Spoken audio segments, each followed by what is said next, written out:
get that commercial, Jeff, you nailed it. I just did the phone found it.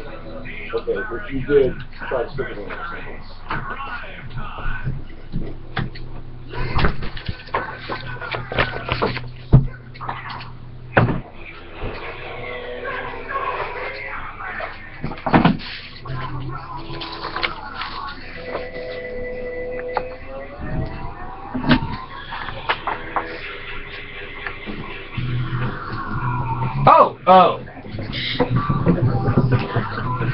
Oh, that mine? All right, cool. Thank you.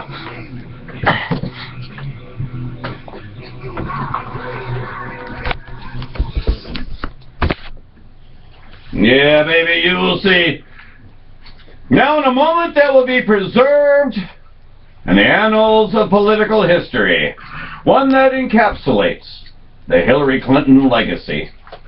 An MSNBC panel of more than a dozen liberals was asked, what can you remember Hillary Clinton has accomplished while Secretary of State? The answer? Unanimous crickets. That's right. Nothing. How can liberals be so proud of nothing? Keep asking your Democratic buddies what she's done and make them get specific. You don't have to talk them out of voting for her. Just make them feel guilty for doing so. Maybe they'll stay home and listen to the American Adversaries Drive Time on AM 660 The Answer with our host, Christopher Hart. And you sure won't have to feel guilty about that. All right, welcome to the show, folks. That's right, you got the American Adversaries Prime Time Drive Time show on AM 660 The Answer, coming to you live from the Mercury Free Broadcasting Studios. Don't forget, for the very best in Mercury Free dental care, call my dentist, Dr. James E. Hardy, at 407-678-3399. That was Larry Adams. I am Christopher Hart. It's Thursday, so that means we're joined in studio today by the chairman of the board. That would be, of course, Mike McBath. That's right, brother. Union boss. Remember that. That's how we travel up in Washington. As long as you're not the chairman of the B-O-R-E-D, the board. No, sir. Right. He's too exciting. All right, so... no snoozing here. We also are up on the Periscope. Lucas Paris is in studio, has the Periscope up and running, so you can see us on YouTube at American Adversaries TV. Nick Cicero is on the bridge, and so you can give us a call anytime at 407-774-8255.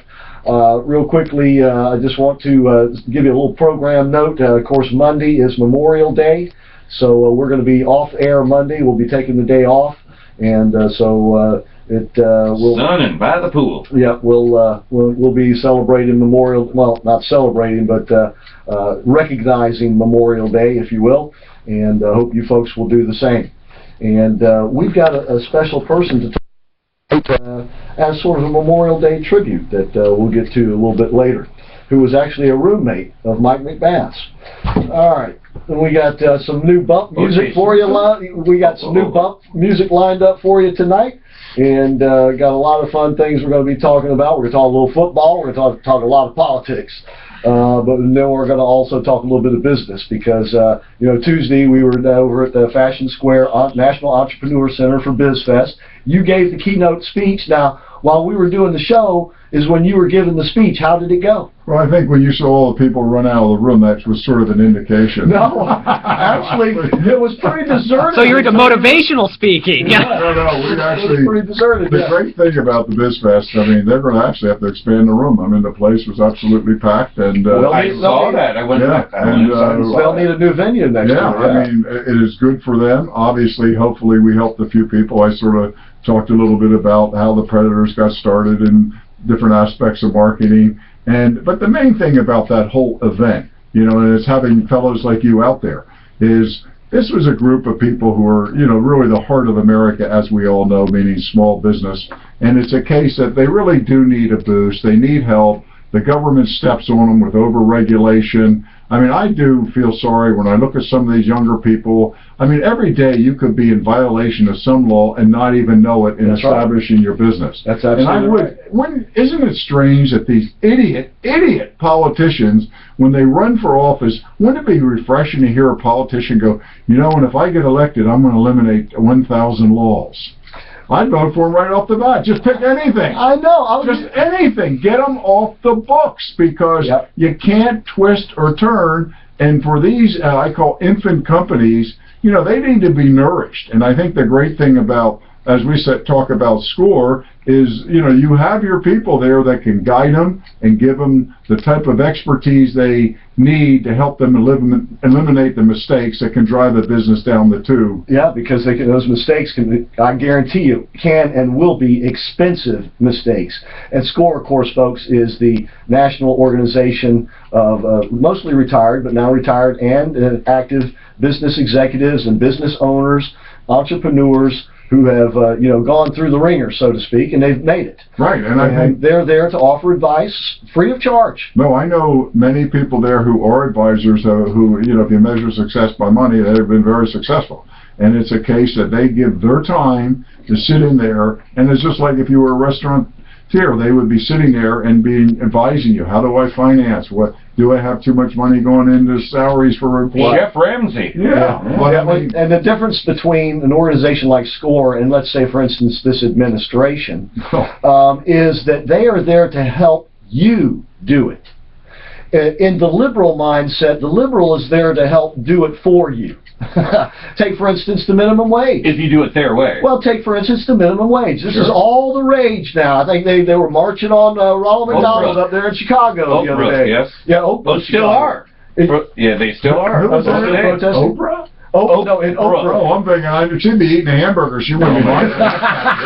Are you kidding me? Oh, my God. Yeah, she'd be rivaling. I'll take a triple burger with a double cheese with French fries on top. You know, maybe she's the. I know. Now I know the identity of the new Hamburglar. Oprah Winfrey. Oh, God. But in all seriousness, just think about the minimum wage. In my opinion, now, Mike, and you're a businessman. You had the Predators, of course, but then you also saw business from the investment side. There should be no minimum wage. It's again, as basic as it is, any economist will tell you it's supply demand.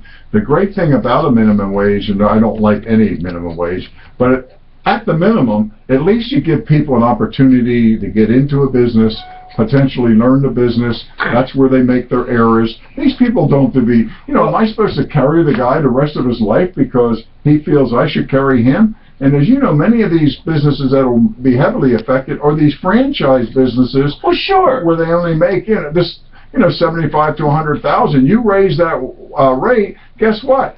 I'm either these guys are barely making it. Yeah, Mike. I'm closing the door.